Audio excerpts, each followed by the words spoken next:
Listeners, the philosopher Robert Nozick has a famous thought experiment called the experience machine. The experience machine is capable of generating a perfectly realistic virtual world and acting on your brain such that whilst you are inside, you believe that it is real. You can stay in for as long as you like, even permanently, and the experience machine has been programmed to give you a perfect life where you get everything that you ever want.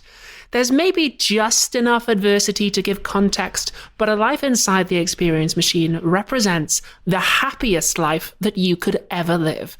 And the question is, knowing that it's fake, would you choose to deceive yourself and plug in?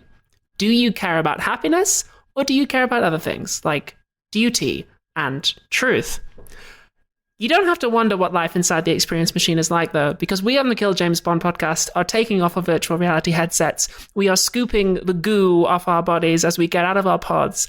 We have just spent 2 hours inside the experience machine in the world of Mamma Mia 2. Here we go again. Why does the experience machine have so much ABBA in it?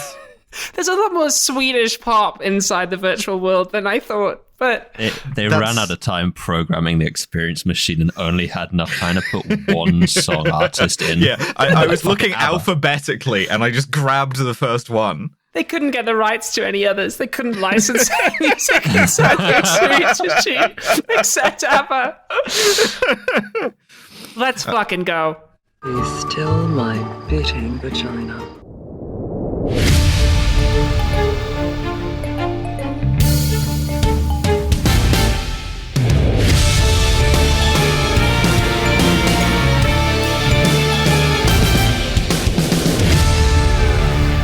Hello, welcome to another bonus episode of Kill James Bond. I am Alice Caldwell-Kelly. Joining me, Abigail Thorne and Devon. So Alice, I'm just going to ask you some questions here, right at the top here. Okay, right. The reason why I'm not helping the turtle is because it looks like a piece of shit. I don't care about that fucking turtle.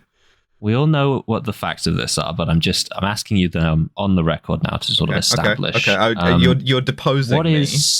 What is the theme of this podcast? Kill James Bond. The theme of this podcast. Suffering. It is. We are doing a feminist socialist interrogation of the character James Bond through his 25 movies. And trying to discern what, if anything, James Bond can tell us about, in particular, masculinity. Why? That's right. Okay.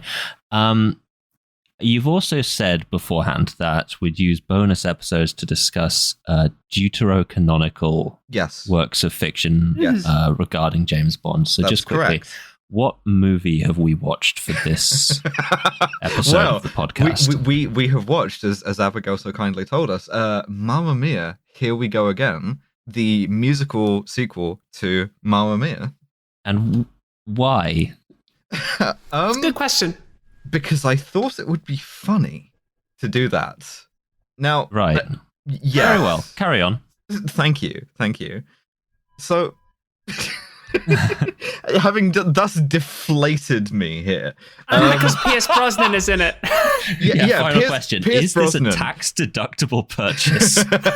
Yes, you can get the $3.49 you spent renting this movie deducted from your tax as a business expense. I did not pay to watch this film. Yeah, you watched it in a strictly illegal manner, yes. So I choose to believe that this is deuterocanonical Bond because it's a hallucination that Pierce Brosnan Bond is having in the North Korean pussy mind palace from Die Another Day. That would make sense. Possible. That would make sense. Yeah, he is in the experience machine while he's being like stung with scorpions on his dick and balls and things of that nature. Mm-hmm. And so the experience machine places us in Greece, a Greek island. On the island of green screen. Yeah. Yes. And let me tell you, I got a drop here that's going to be useful for so many things in the future. Jesus Christ, what kind of island is this? Me arriving on Little St. James. Jesus. Oh, Jesus Christ. So we're on Greek Little St. James. Mm-hmm. Has anyone here seen Mamma Mia? No. Because that would be a betrayal of our code. Oh, okay. I saw it on a ferry when I was a child going to France, actually. Which bothered me. I don't remember anything about it.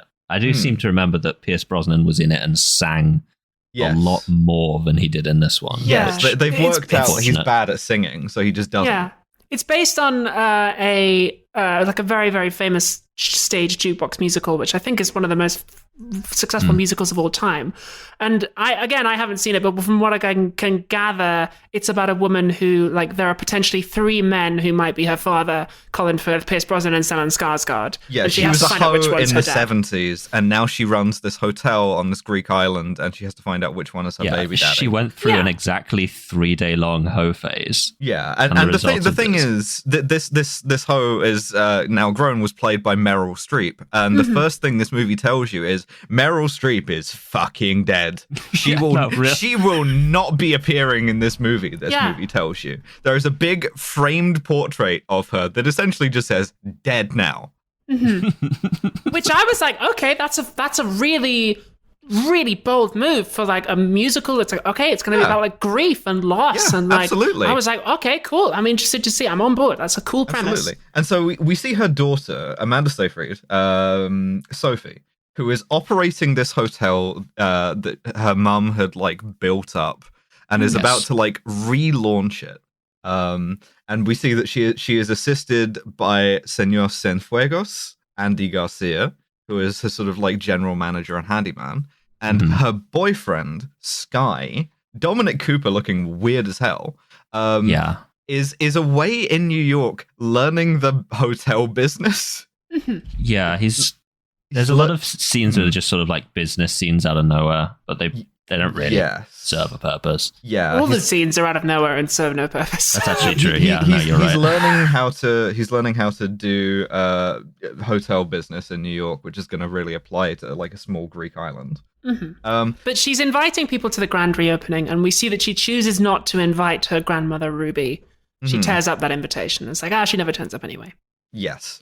So she does this, and we see her like renovating the hotel, and then we are yanked back in time to 1979, New College, Oxford, where a young Meryl Streep, her mum, Donna, is about to graduate with her 2 friends, Rosie and Tanya. And I fucking love Rosie and Tanya so much. Young Donna, played by Lily James, who is an actor that I do really like. Actually. I really like Lily James in this, not least because she reminded me of someone that I like a lot. Yeah, no, so it's absolutely. That's kind of you to compare her to me. That's really kind of. I really like her. She reminds me of 2 people that I like a lot. I clocked her instantly. It was like, it's like, it's nice that there's a transgender woman. No, this is a very, very hard role, the role of young Donna, and like I think this actress does really well. Yeah, you have to be a younger, more vivacious Meryl Streep.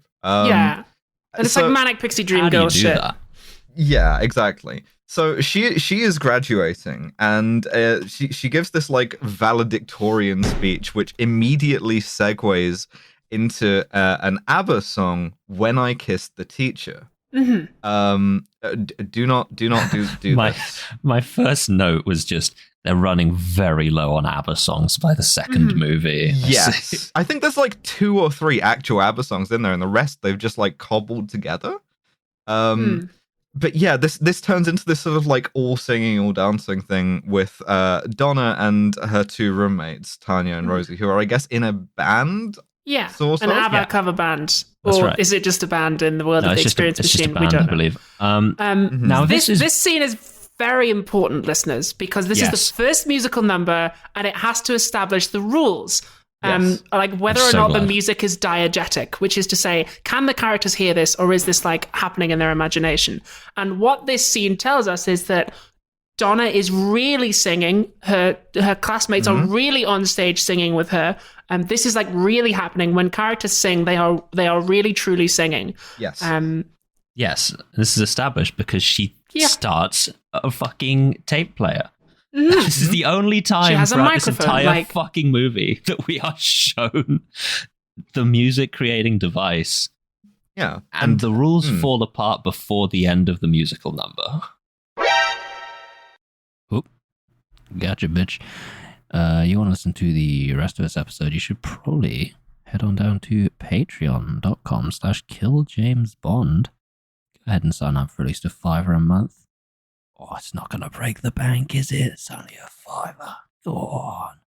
You can spare a $5. That's about the cost of 2 cups of coffee, maybe. Bloody 1 cup of coffee these days. Fucking expensive, isn't it? Not like the old days. Coffee used to be a lot cheaper. Ah, well. Tell you one thing that's good value for money still. Patreon.com/killjamesbond.